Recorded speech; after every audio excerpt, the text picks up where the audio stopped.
The biggest innovation on these is the neodymium. I can't even say it. Their product page is actually kind of funny because they say, yeah, they're awesome even if you can't pronounce it. Let's try that again. Neodymium. Neodymium?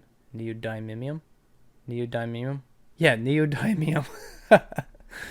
Anyway, yeah, the magnet just snaps the buckle into place.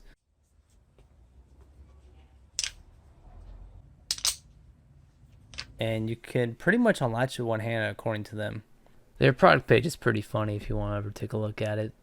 Stiff Tech. The belt's gonna stay on you like the bad tattoo from your last metal show in '98 and not lose its form. But they're pretty confident though in their technology.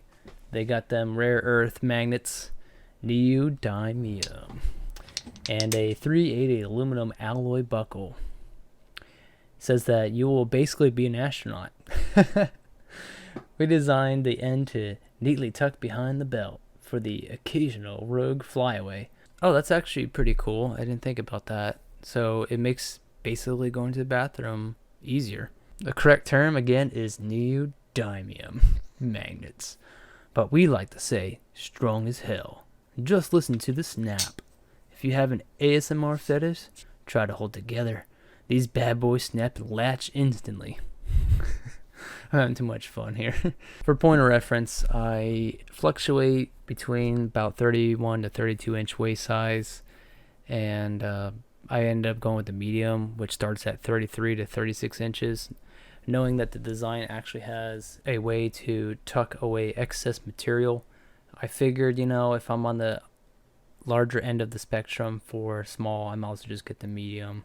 So my initial impressions on this belt is, holy smokes, it really feels like I'm not wearing anything. I think if I were to describe it, it's like those pants that have the elastic band that runs through the seam around the waist. It's kind of like that, but better. It feels like I'm just being hugged around the waist without a belt, but I have a belt.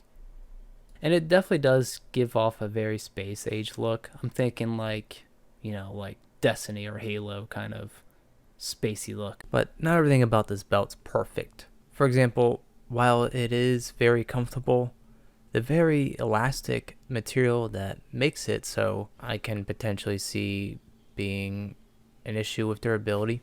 They say that their webbing is proprietary, so I'm assuming they did some black magic or something to it. Maybe it will last long. Definitely more rigid than the Travex cinch, but not the Core Essentials. That thing has a plastic core in the middle of it with reinforced leather.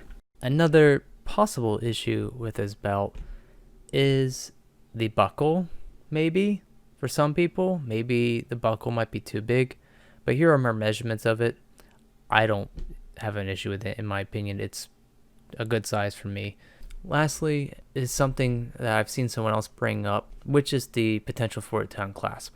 As you'll see in the video demonstrated, I was able to get this to happen. The assumption here is if you were to get into a scrap with someone, maybe you get pinned and they somehow push up against your waistline, causing it to unclasp. But as you can see in my video, you got to be methodical and intentional when you do this. Could it happen? Sure, but this is also inside the waistband carry. You shouldn't rely just on your belt for tension. Like your pants should fit you somewhat. It's not like your gun's gonna go flying off into their hands or what have you, just because the belt unclasps. I can see this being an issue if it was outside the waistband, but that's not what they're really designed for. Sure, they have an ad that shows them holstering with it, but that's because it's actually okay for that. But from the looks of their website and everything, it doesn't seem like that is their primary objective. They're not advertising this as a gun belt.